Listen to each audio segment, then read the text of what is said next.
Hey, how's it going? All right. They were just now talking about 041, which is use of force by aggressor, and the professor didn't really know the law that well. I mean, he wasn't able to say he knew the concept pretty well, but he didn't know where it was. He couldn't find it in the books. He'd have to use a search. It's 776. Most people know that have studied this case. My point of this particular video is I wanted to point out that I think he was misleading. He was very good. I think that the prosecution was very misleading in the end, and he solidified what they had to say, and I disagree with it. The prosecutor said that you have to meet force with force or equal force with equal force, and then he suggested that, like, for example, bringing a gun to a fist fight type idea. And he didn't say that exactly, but that was more or less what he said, and the guy agreed. So, as much as I would agree with that, say, for example, I walk up to you and we start punching it out. And, I started it, and you're fighting with me, and we're having a fight. And it's not deadly, it's just a fight. I'm punching you, you're punching me, and then you pull out your gun and shoot me.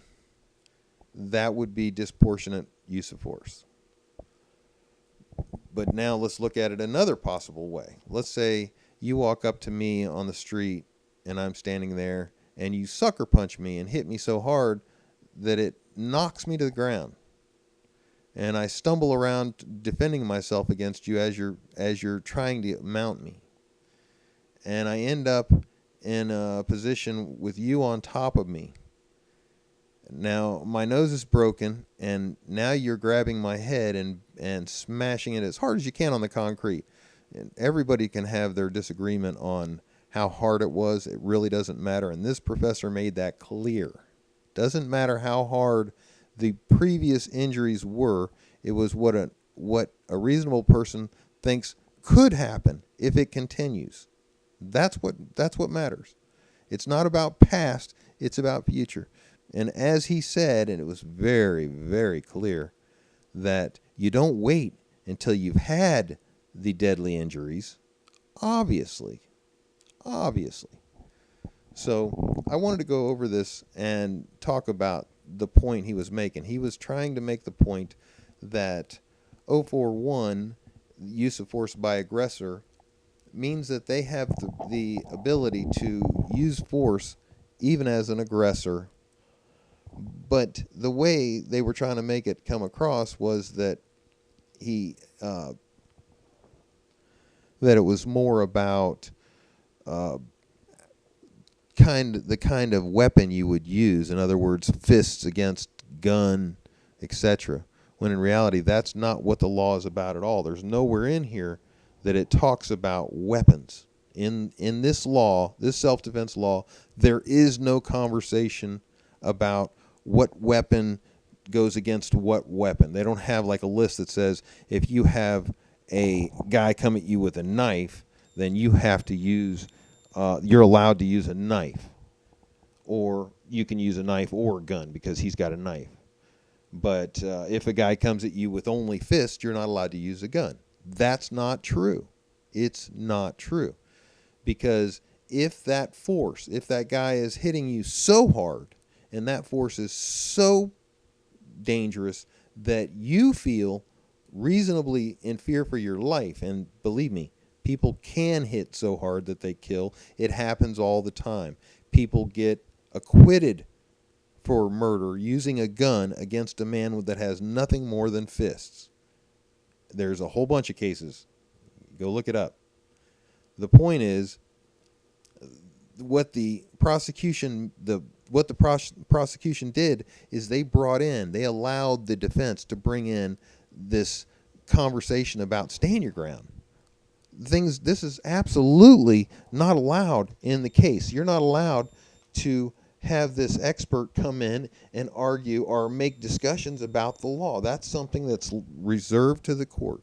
Only the judge, and the judge was not happy about it. She kept seeing her, she was waiting for this guy, one of these prosecutors, to say something so she could stop it. But then once it came out, and as long as they discuss what's going on in his classroom and not what he knows in law, then that it's acceptable because the prosecution brought it in. It was really stupid of them. But this worked out good for them in that sense.